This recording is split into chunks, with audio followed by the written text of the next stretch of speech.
Brasil. Cláudio Castro, governador do Rio de Janeiro, tentando reagir a essas facções criminosas que hoje dominam 26% do território brasileiro, faz uma das mais exitosas operações contra o tráfico no estado dele, para cima do Comando Vermelho. E o que ele fala? Primeiro, ele diz que por 3 vezes o governo federal, o governo Lula, que fala que o traficante é vítima do usuário, se recusou em ajudar. Lula parece que faz um esforço para proteger os traficantes. E como se isso não fosse o bastante, ele, durante uma entrevista, fala que a situação do Rio de Janeiro só escalou para o ponto que está agora por conta de decisões do STF. Assiste o vídeo. A polícia está trabalhando, a polícia está aprendendo, a polícia a gente compra hoje 500 viaturas blindadas por ano. Nunca o Rio de Janeiro teve 500 viaturas por ano de reposição. Hoje tem. Agora, você fala, o que está acontecendo então? Nós temos hoje uma tempestade perfeita no Rio de Janeiro. Nós temos uma ADPF, que é uma ação judicial, chamada ADPF das favelas, ou ADPF 635. O que ela fez? Ela impôs regra para que a polícia entrasse nas comunidades. Ela criou um conceito de extraordinariedade. O que é isso? Para que a polícia entre, tem que acontecer algo extraordinário. Ela tirou a ideia de ostensividade, que era o que tinha, e criou a ideia de extraordinariedade. Faz isso na Zona Sul. Tira a polícia da Zona Sul. Então, assim, tipo, pobre deixou de ter o direito de ter a polícia todo dia. O que aconteceu? As facções dominaram os territórios quando a polícia não pôde mais entrar de forma ordinária. As facções dominaram os territórios. Então hoje nós temos territórios onde a polícia só pode entrar. Aí agora a nova agora é o seguinte, me perguntou, governador, a operação vazou? Eu digo, claro que vazou. Eu tenho que avisar 10 órgãos.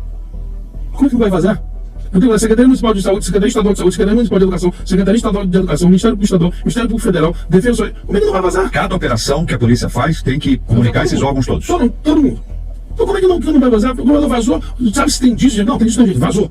Tenho certeza hoje em dia. Hoje toda operação vaza. Não tem mais como ter segredo. O pessoal brinca, né? Que segredo entre 3 tem que matar um. Imagina segredo entre 10. Então, a DPF, ela fez no popular o mato crescer. Quando você não matar o mato todo dia, ele cresce. Essas facções começaram a ter o domínio territorial. E aí veio o segundo vetor. Criou-se audiência de custódia. Antigamente, o cidadão era preso e ele ficava lá, na cadeia, até ter a primeira audiência. Agora não. Agora a audiência tem que ser em 24 horas. Em 24 horas, a pessoa tem que receber se ela continuar presa ou não. E há uma orientação do Conselho Nacional de Justiça que apenas até 4 anos a pessoa responda em liberdade. O que está acontecendo? Todo mundo que assalta hoje é posto em liberdade em 24 horas.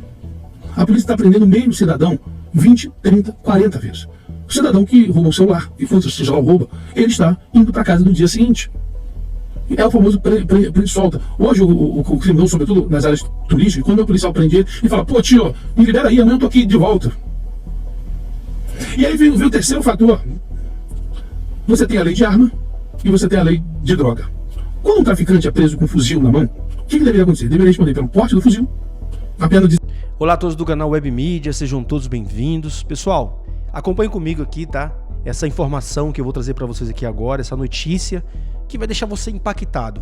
Você vai ficar muito impactado no que você vai ouvir e vai ver. Depois compartilhe aí, convide pessoas para estar assistindo aqui os nossos conteúdos, porque é muito importante, tá bom? Vamos lá, vamos acompanhar comigo e fique até o finalzinho. No final desse vídeo aqui você vai ficar muito impactado.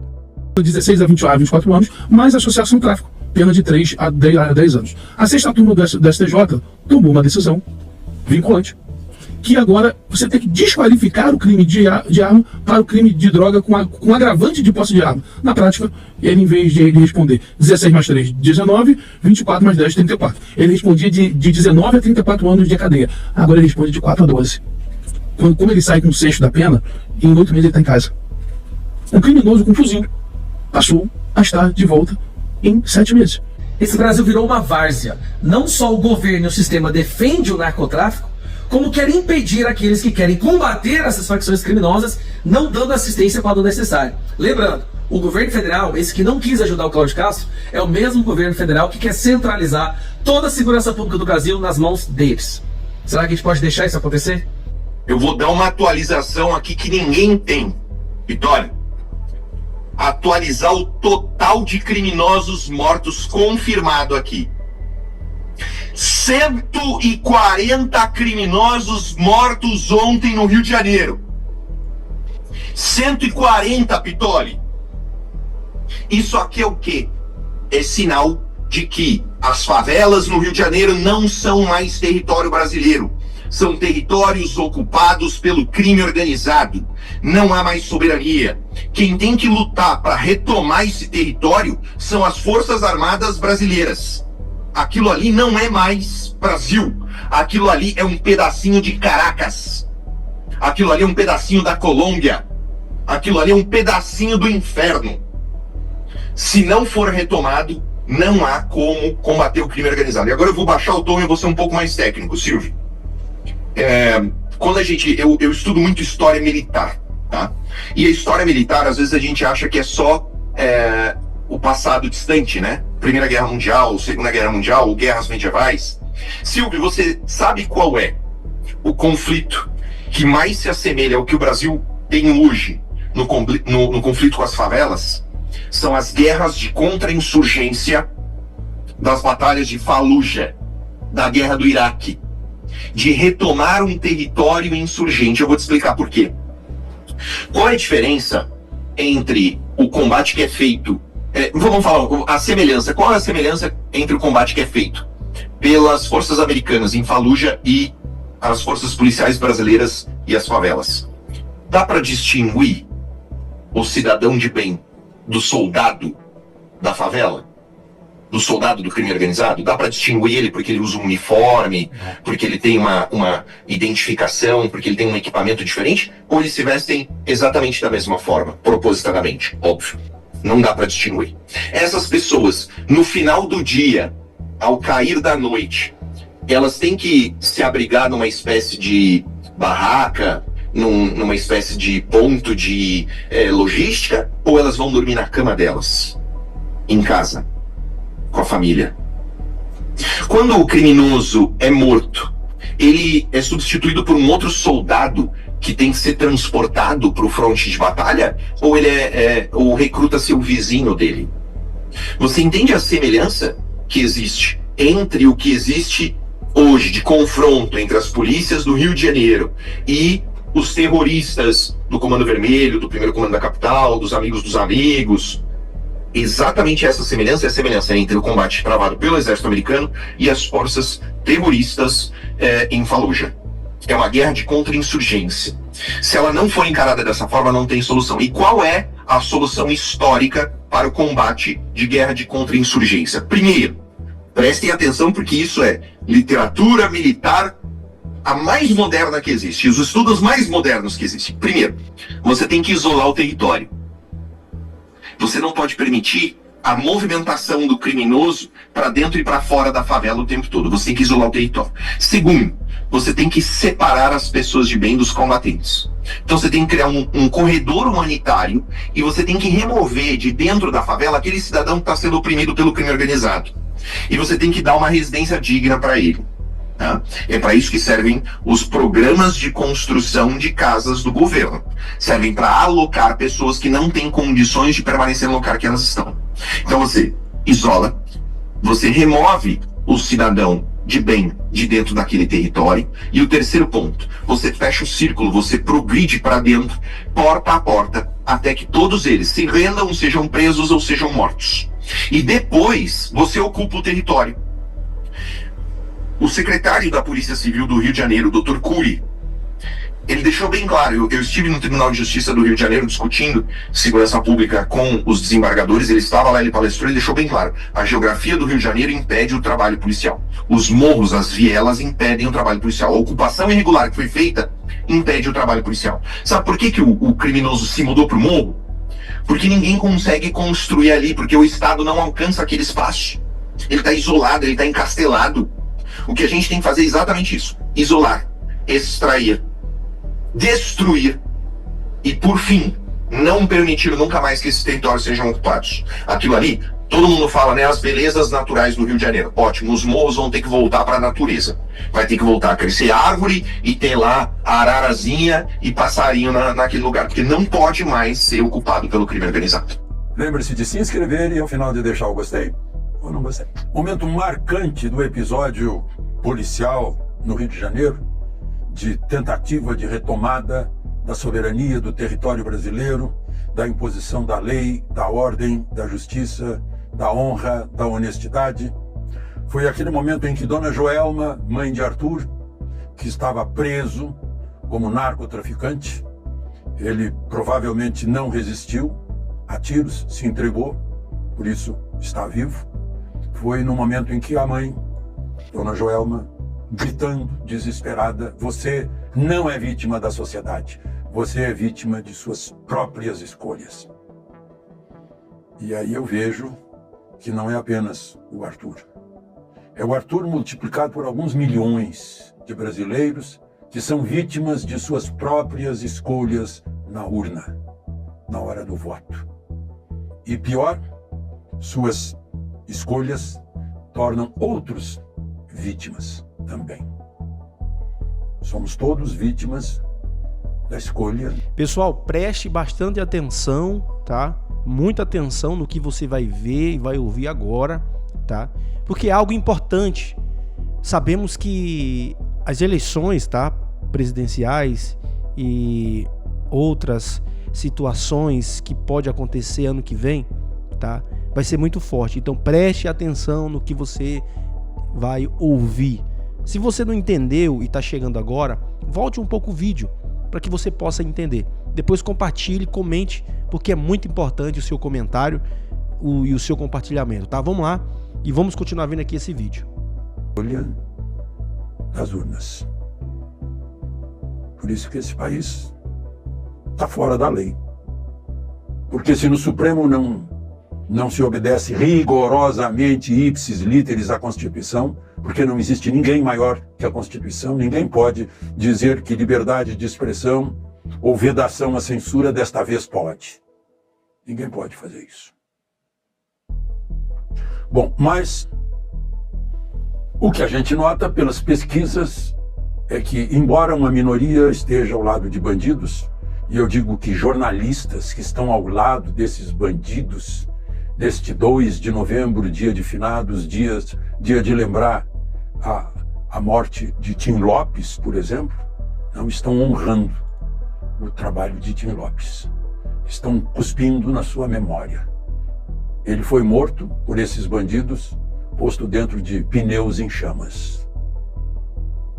Não é? É bom a gente lembrar essa coisa terrível. Mas aí fizeram pesquisas, né? Todas confirmando a primeira. A primeira Paraná Pesquisa, 69,6% da população do Rio de Janeiro aprova a operação da polícia do Rio de Janeiro. Operação que matou 117 bandidos que reagiram a tiros de fuzis, a maioria deles entrados pela fronteira guardada pelo governo federal. Contra apenas 25,8%, quer dizer, 70% a favor da polícia. Mas, grosso modo, em cada 4 brasileiros, em cada 4 fluminenses, apenas um contra. 60% da pesquisa, da Paraná Pesquisa, diz que não houve excesso da polícia.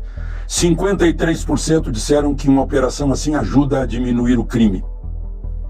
Eu diria que mais operações assim vão acabar elegendo Cláudio Castro presidente da República, porque ele foi aprovado por todos.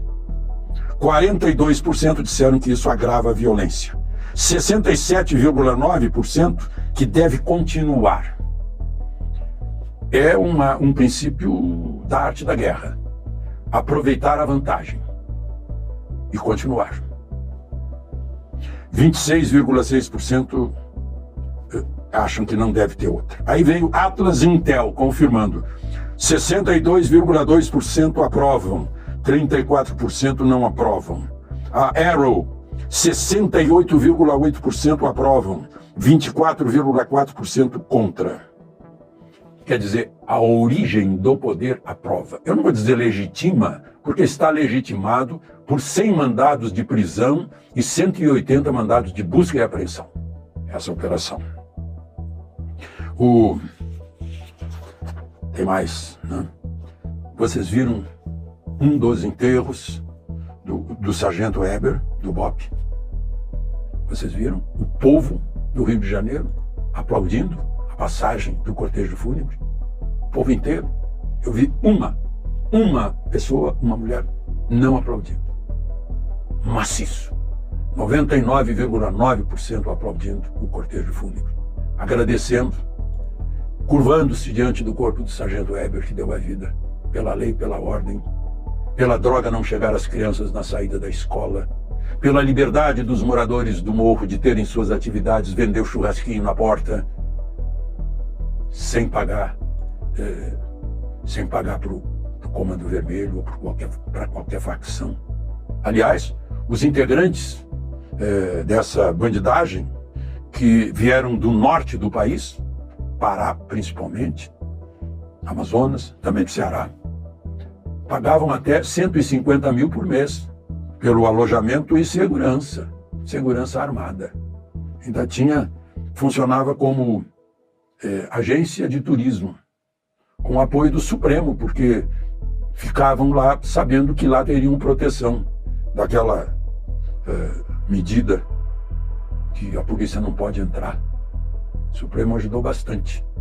Creio que por ingenuidade, por estar em cima da Torre de Marfim e não conhecer a realidade do Rio de Janeiro. Bom, os moradores de favela no Atlas Intel, 87,6% aprovaram, para se verem livres da opressão. Olha, o chefe quer a sua filha de 10 anos. A família teve que fugir, levando o mínimo que tinha, deixando o resto na casa, porque o chefe queria a menina de 10 anos. Só 12% desaprovam. Quase 30 milhões de brasileiros vivem sob a sombra da bandidagem, seguindo não as leis do país, mas as regras da bandidagem. Bom, eu queria... Tem os apoios, né?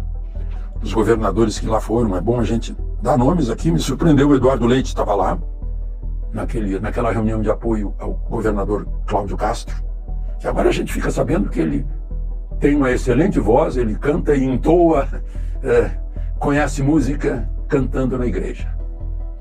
O Eduardo Leite, do Rio Grande do Sul, dizem que a vice-governadora aqui do Distrito Federal brilhou, Celina Leão. O Zema, que foi um dos organizadores com o Jorginho Melo. O Tarcísio entrou de modo remoto. Caiado. Houve claramente o apoio de um governador que apoia o governo. Eumano de Freitas, do Ceará, aprovou a ação. Lá no Ceará, aliás, eu vi no Globo, dizendo que foram apreendidos no Ceará 150 munições. Deve ser 150 cartuchos de munição, né? A mesma coisa que dizer que apreendeu 50 gados. Tem que dizer que apreendeu 50 cabeças de gado, né? Bom, mas enfim. O governador Castro retribuiu a mensagem ao governador Eumano de Freitas, do Ceará. O vice-presidente do PT, o prefeito de Maricá, Washington Quaquá, também disse, deixa eu anotar aqui o que ele disse, né? Ninguém enfrenta fuzil com beijinhos, se enfrenta fuzil dando tiro em quem está com fuzil. São soldados do narcotráfico que oprimem as pessoas. Vamos combater o crime com tiro, porrada e bomba, sim. Para que traficantes não dominem o território. É assim que funciona. Eu lembro do perigo que é traficante com fuzil. Eu já andei lá em dezembro de 16 com o BOP nas vielas do morro. Não dá para virar, é tão estreito que não vira um fuzil. E eu lembro, agora, uma bancária foi morta na linha amarela, porque duas facções estavam se confrontando. Ela estava, a Bárbara Borges, se não me engano. Sim, 28 aninhos. Estava de Uber, foi atingida na cabeça com um tiro. Eu sei o que é isso. Tá cheio de gente aí falando sem saber. Eu sei o que é uma rajada passar pertinho aqui, de Kalashnikov, de xiita, no Líbano, na guerra de 82. Eu fui para o chão, pensei que fosse engano, levantei a cabeça, mais uma rajada, rastejei até uma floreira para me proteger. E aí eu sei o que o Washington Quaquá está dizendo. Eu desejei ter ali, não uma câmera com teleobjetiva, que de certo foi confundida com uma Uzi, que é uma submetralhadorazinha. Eu queria ter o fuzil, para matar antes aquele que queria me matar, que estava dando rajadas de AK-47, que passavam, felizmente todas passaram muito pertinho, mas não atingiam. Então é isso aí, pessoal. Agradeço a vocês por ter ficado até o finalzinho. Peço a vocês que deixem seu like, compartilhe, convide pessoas. E se você não entendeu o conteúdo, volte ele para que você possa entender. E peço a vocês que sempre aqui deixem seu comentário, porque ajuda muito, tá bom? Fiquem todos com Deus, em nome de Jesus. Até um próximo vídeo, assim se Deus permitir. Que Deus continue abençoando a sua casa, a sua família, em nome de Jesus.